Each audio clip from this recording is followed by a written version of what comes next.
Thank you for joining our session on software-defined broadcast. Maybe before we jump in, you can each talk about what you do at your respective companies. I'm Seppi, I'm moderating this session. I lead broadcast industry marketing at NVIDIA. Maybe Lewis, we'll start with you. Sure, hey, Lewis Smithingham, SVP of Innovation at Media.Monks. My job is to drive incremental revenue for our content practice. So I look at new ways for us to create content for our clients and new ways to, honestly, create cool stuff. Hi everyone, I'm Nina Walsh. I'm Head of Business Development for Media and Entertainment for Asia Pacific and Japan and the Americas. It's great to meet you all. I have teams across those regions working with M&E customers to map out their long-term vision from a technology perspective. Hi, my name's Richard Hasty. I'm a Senior Director inside NVIDIA, specifically the Pro Visualization Group, and I actually specialize in media and software-defined broadcast. Awesome. So I thought that one great place for us to start this discussion about software-defined broadcast is to talk about what software-defined broadcast is, what it means, what it isn't, which I think is equally important, and how it's different from what's come before and up until now. Lewis, Richard, let's pick it up. Oh, it's all come my way. You're up. We'll do this thing. I shouldn't have said I had that specialism. So actually, from my perspective, it's actually relatively simple. It's to define what it actually isn't. There's lots of different solutions and platforms out on the showcase today, and it's specifically not about traditional single-use appliance FPGA-based boxes. It's not even about what they describe as potentially hybrid-based boxes where they might have one or two applications that are deployed to the FPGAs. It's none of that. It's about having a piece of software that is completely abstracted away from the hardware and effectively can run anywhere, whether that's in the cloud, whether that's on standardized hardware in the data center, or whether that's even on power-optimized or location-optimized devices at the edge or things like outside broadcast. It's that neutrality that actually defines software-defined broadcast. I think that neutrality also lends itself as a broadcaster to scalability, flexibility, and versatility. We find ourselves, my average deliverables in the past 4 years have gone up for an average of maybe 4 to 7 or 27 now. And where it gets interesting is, we could probably buy 26 different broadcast trucks. We have our 8K truck or 1080 and all these different things. And I don't own a parking lot in Secaucus, New Jersey, and don't intend to, but we can take our system and scale at any given moment to a wide range of different systems. We've been doing that on the cloud for a while, but now the opportunity is even to streamline more and to take what we've been doing and really drive it to the next level through things like sync and lower latency. And then from our perspective, it's working with our customers in this space to help them map out what that long-term roadmap looks like. How do they move from these historically on-prem, in-house built solutions to leveraging these software solutions? The other component to that is, of course, the training and enablement perspective of the teams, redefining what those roles look like, helping to upskill those teams so that they're comfortable with how things are moving. And looking at that, over time. It can't happen overnight. There needs to be a clear strategy in place that we can work with our with our customers the whole way through, which of course involves partners and bringing in specialists to help them map that out. I think you hit on something really interesting. So around how so much of historic broadcast is based on this rigid physical infrastructure. And I think honestly, that's kneecapped innovation. Yep. I was just saying to Seppi beforehand, when I moved out of New York, I set up a space with a big projector and I was gonna watch all my NHL games there, and I got an 8K projector, no downscaling. I was super stoked, and then realized, wait, this is broadcast at 720p at best. And why is that? It's because we're not innovating because we're so tied into financial models around physical infrastructure. Yep. But to that end, this training and this new skill set, I look at my team, some of them are in the audience right now, and I value networking skills. I value the ability to AWS certifications in a far different way than I traditionally would. And you have to carve out time and plan that out. You can't just, do it easily. Your teams are busy, they're working around the clock. There needs to be time dedicated to help them devote, the time, the effort to learn those skills. Yeah. And I think there's a one step further that the industry has to make. This is a journey. But what I would say is you're following other industries. Let me kind of dispel some myths. Broadcast, real-time media absolutely can be done using standardized hardware. It can be done in the cloud. It can be done on-prem. It's irrelevant where the actual hardware now exists. And actually, the data points, you could only have to look at other industries to validate that. Take financial services, for example. An entire stock exchange is now running in the cloud. If that goes down, it is billions of dollars, not millions of dollars. That's the financial impact of that. Likewise, cloud infrastructure is also being used for medical OR, inside medical OR theaters. That's not financial implications, that's life-threatening implications. Media and software-defined media is really absolutely capable, and you are following other industries that have already proven this model absolutely works. Yeah. And Louis, you were talking about your systems and all of the different projects that you've enabled through it over the last little while. I think you have a little bit of a sizzle reel to show us that represents all of that. If we could play that. Roll the VT. For our audience. Roll the tapes.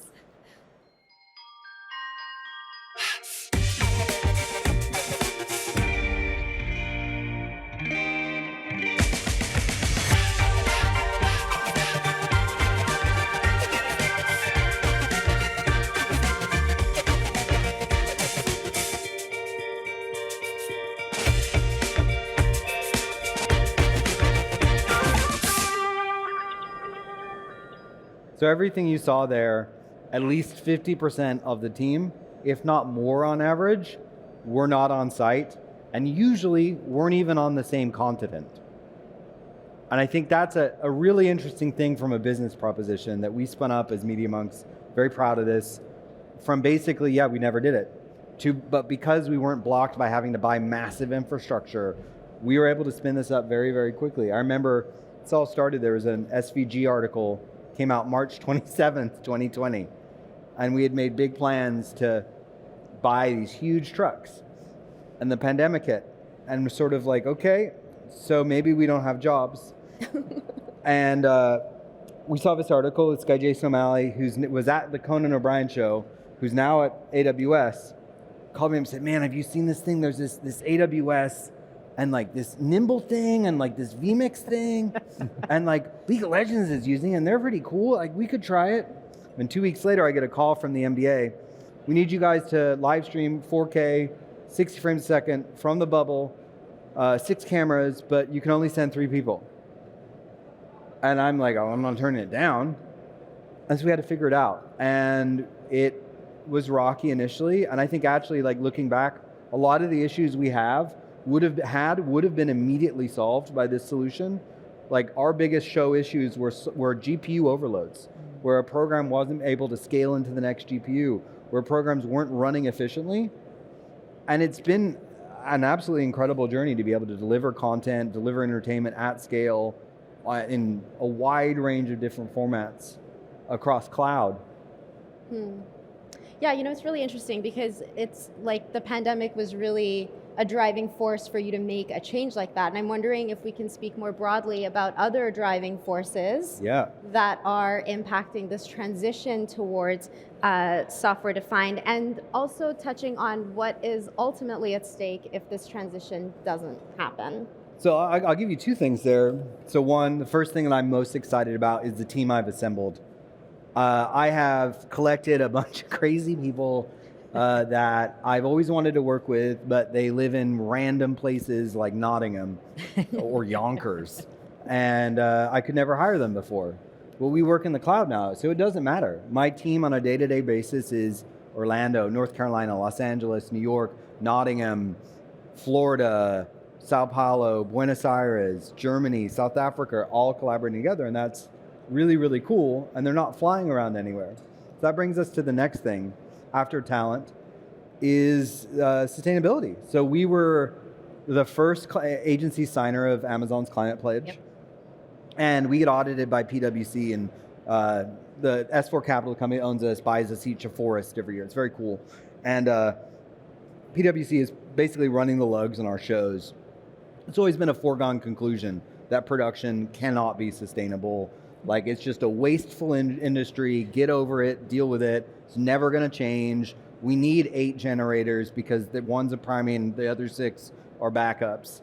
And they started auditing us. And we're like, hey, either you've done something entirely wrong or there's something different. And we found that in 7 shows, which are big 4K, 60 frames a second shows, we produce 0.1 metric tons of carbon, which is effectively a rounding error. A flight just one way between New York and Los Angeles is 6 times that. And then we started running down all the different aspects of the production, whether it is like the fact that instead of not flying 26 different people to a show all over, and the United States is ridiculously vast, and so you're driving trucks, we found an 88% reduction in carbon footprint comparative to previous shows. And that's incredible, and I think that's really meaningful for us as an industry. I was in a meeting the other day where it was sort of like, oh yeah, like the only way we're gonna fix this is lithium batteries, and yeah, I know they're made badly, but whatever. I own a bunch of trucks, and that's how I make money, so I'm not getting rid of it. And I don't think that's acceptable, and I don't think that's the right stance, and I don't think that's the right approach to how we should be dealing with the world around us. I'm a diver. I've seen the reefs get bleached, and we need to do something a lot better as entertainers and as storytellers. And it's the education piece for that, right? Like, by you telling stories like this, it's helping other customers understand the things that they can implement to help that. And we do that internally as well. We do a review with our customers to look at where they can potentially make improvements. And it is really important. And it is something that, again, you need to take the time to map out a strategy in order to do that. I completely concur. You know, from an infrastructure perspective, here at NVIDIA, we see this all the time. Broadcasters genuinely have got to show their green credentials nowadays. Greenwashing is no longer going to be acceptable. You know, it isn't today, and it certainly won't be in the future. You know, I was talking to a broadcaster a year ago, and it's an interesting story. They're into sports, they cover sports stadiums, and they send 3 large flight cases to each stadium, each ground. And we drilled into that, and we asked, well, you know, what are you actually doing? And they said, well, we have to standardize. We don't know what we're going to need at that particular venue. So we have to send 3 flight cases, when in fact we might use 30, maybe 40% of the equipment that actually gets sent, but we won't know until we get there which bits that we actually need. And after a long discussion around software-defined broadcast, if they moved to standardized commercial off-the-shelf hardware or cloud infrastructure, they realized that they could go from 3 flight cases down to 1. Just the carbon footprint reduction of actually couriering that round the country every week consistently for all of the different games, all of the different flight cases all over North America, was the impact or the benefit in carbon reduction was absolutely huge. And it's clear that this is the future. It's just, you've got to motivate people to realize that change has happened. It has actually happened.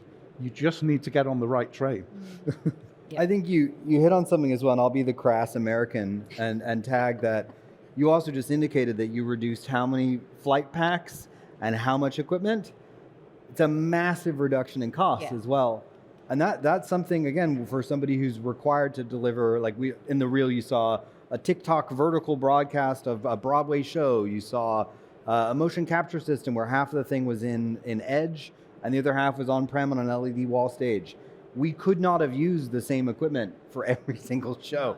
It wouldn't have been possible. And flights, shipping, all that sort of stuff, particularly in a world where, I mean, I recently moved to North Carolina, so I now deal with hurricanes. That's not going to be good for our business in the long term as well, in addition to the sustainability. So I think cost is key. Yep. That's actually a motivator, but actually the flip side of that is flexibility. Because another point from this discussion with this broadcaster, who will remain nameless, was, okay, we've moved to standardized commercial off-the-shelf hardware now, and we can download our broadcast pipeline and applications remotely. But it suddenly dawned on them that actually they've now got flexibility. If they turn up at the venue and they need one extra encoder, they might not have had that in the hardware flight case that they were shipping around. At that point, they were completely inhibited from changing or deviating from the planned program that they were trying to make. But now, in the software-defined world, they can just download one more application and deploy it. Job done. Or they can push it to the cloud and connect to it. Job done. It's empowering when you think about the capability that software-defined broadcast actually brings for creativity and production creation. And to another piece, aspect, I guess, that we need to be aware of is that change from CapEx to OpEx as well. Mm-hmm. And again, being able to come up with a strategy there that you can execute on, changing that traditional thinking to allow for exactly what you just touched on there, changing the way, giving more flexibility into the way that we're working. Well, again, you're following on other industries. At the end of the day, software as a service is very well understood. Yep. We have plenty of poster childs out there that are doing software as a service on a prescription basis. And actually, this industry has got to get on board with that and realize that the commercial models are changing. It's inevitable. It's going to change.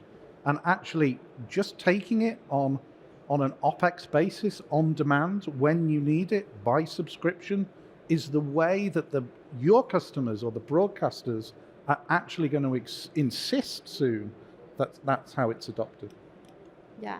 So we talked a little bit about cost reductions. We talked about, the environmental impact. But one of the things that I want to hear from you guys about is what's at stake for creativity if we don't transition into this new type of infrastructure. What's at stake for the audiences themselves, both in terms of their expectations. You spoke about content delivered on multiple platforms, on TikTok, and what's at stake for their experience. That's a lot. I know, unpack it, Lewis. So I think the best clients are the clients that give last minute notes, because they're the ones that care. And they're the ones that want to creatively push things to the last minute. When I'm directing, and there were some pieces in there that I direct, when I'm directing, I'm changing things up until the second before, because that's what we need to do to make it the best possible thing. And so the opportunity here is infinite flexibility. I want to keep adding things. I want to change things. I want to pre-visit. I want to run a new take. I want to do all those different things. I think that's our first real opportunity as far as creativity. The other thing in terms of our audience, I had a presentation last year that was a little bit doomy at IBC that basically showed certain sports audience metrics against heart disease metrics, which are strikingly similar.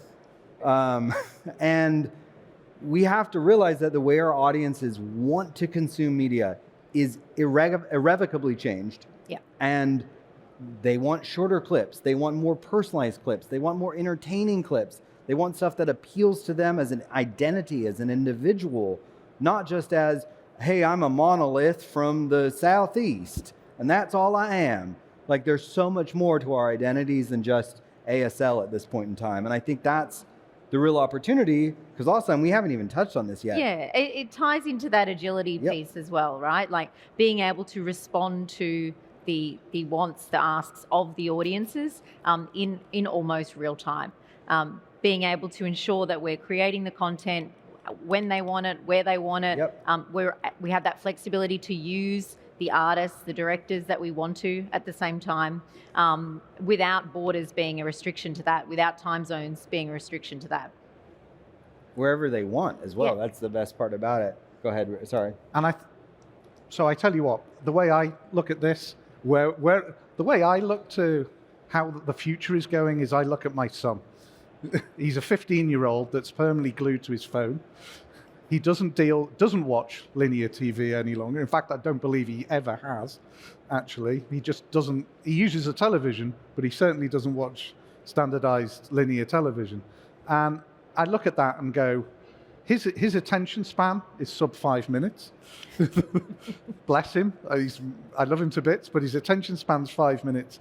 And actually, it's become this sub 5 minute sizzle reel that's AI generated, automated summarization, that he just lives on that TikTok island whatever it may be. And he consumes content that way. And actually, when you look at that, summarization, generative AI, all of these key features are going to come into content creation and it's going to accelerate. And that's how he lives his life. And that's the way he wants to consume content. So that's the future as far as I'm concerned. That's where that personalization aspect comes in too, like understanding your son's, the things that he likes, the profile of shows and content that he likes to watch. Absolutely. And then personalizing that experience based on the 5-minute attention span that you mentioned there. I'm being generous, it's probably 2. But here's the thing, I don't think it's an attention span. I think younger people genuinely process images faster. And because of that, they demand more engaging, more interactive. Like, if you grew up on like Fortnite from childhood, like that's so dynamic compared to like the black and white TV I had in my living room. Like, you perceive things differently, which is why part of this whole thing that we've been building a customized highlights tool that looks at how we can personalize at scale. I don't think it's enough to deliver home, away, and league highlights anymore. I think we have to deliver them to the segments of our audience and to a personalized scale where I have a team who deliver about, I think it's like 5,000 videos a year right now, but we're being asked to push them to 150,000 that are more and more personalized, more and more unique down these further data points. And I think that drives a unique thing because my son, yes, he uses the television, which is 4K or 19, standardized HD format, 60 frames per second. But actually, 80% of his time, it's either on an iPhone, iPad, or whatever it may be, and the format is completely different. He's interested in zooming in on the football or whatever he wants. So, as a content creator, you are dealing with this plethora of formats.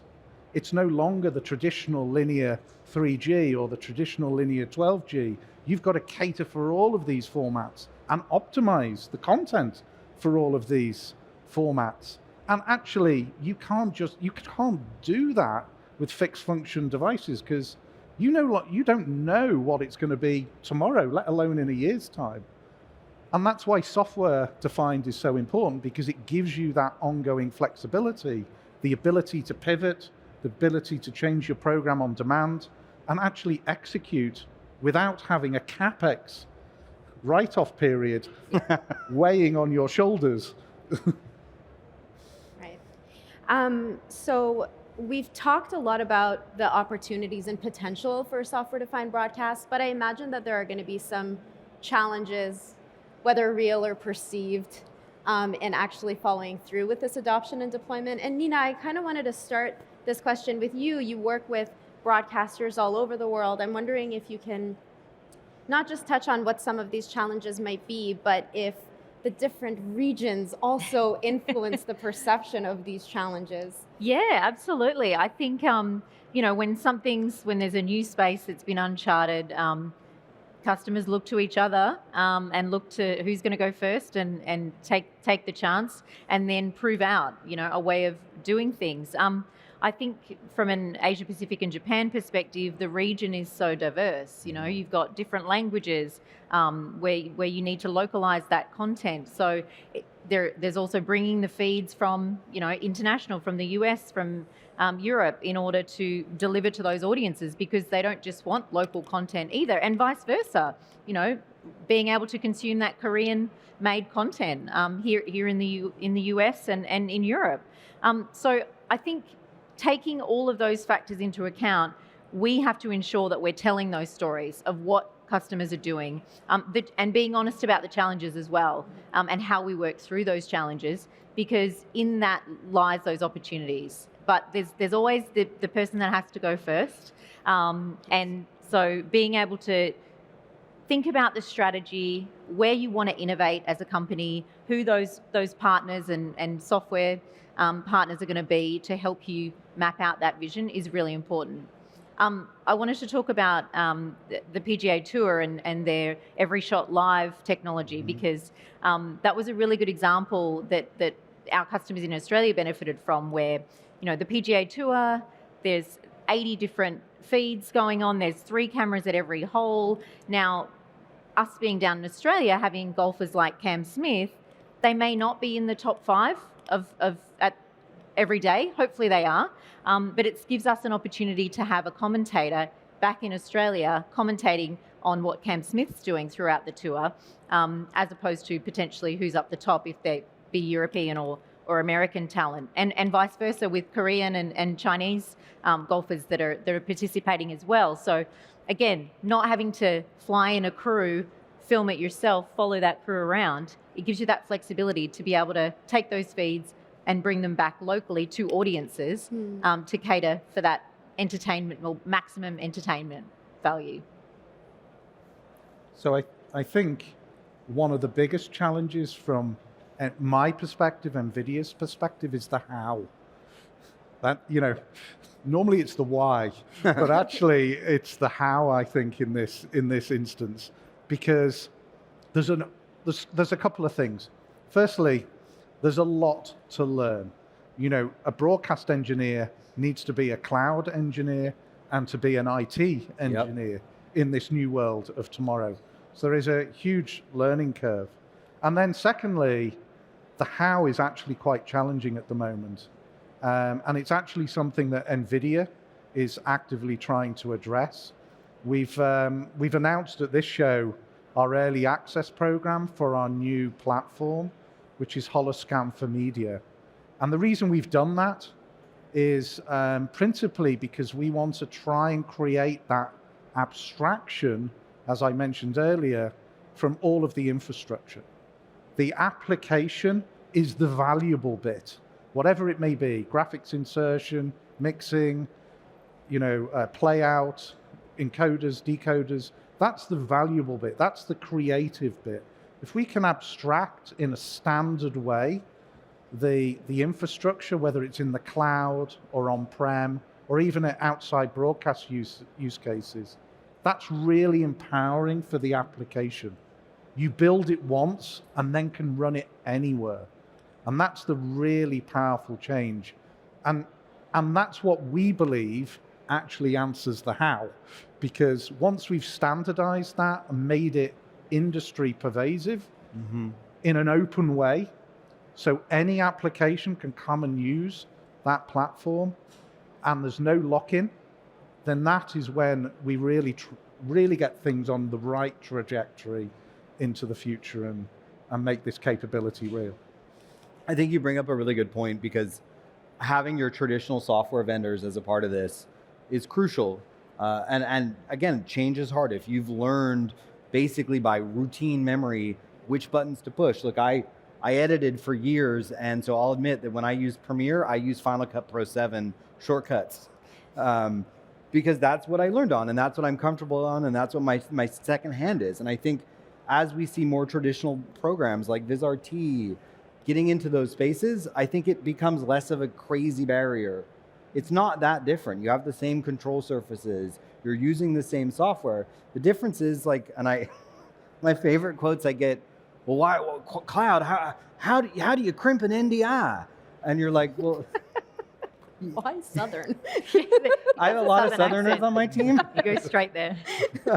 So anyway, the point is like that's the mentality. The reason why they're not aware, that they don't want to do it, is because of that, those little superstitious differences, Yeah. those little bits of comfortability. And I think maybe it's a how, but maybe it's a touch in the future. In reality, the days of, I know people are trying to change it and we're trying to get everybody back in the office, but working from home really has been an empowering experience through COVID. Yeah. And my team is in, India, it's in North America, it's in Europe, it's global now. Content creation is truly global. And the only way to really deliver that is to start to orchestrate things in a consistent way. And this is where the cloud is so empowering, because you can actually have a cloud almost like oversight over all of your architectures, whether it's in the cloud or even whether it's on-prem or at the edge. And you can orchestrate all of this through cloud techniques. And that's one of the big empowering features that I think is going to enable so much more capability into the future. And that, from an AWS perspective, that's why we've invested heavily in hiring people from the industry who understand the industry, myself included, so that we have first-hand experience dealing with those situations, and then we can work back from the other side.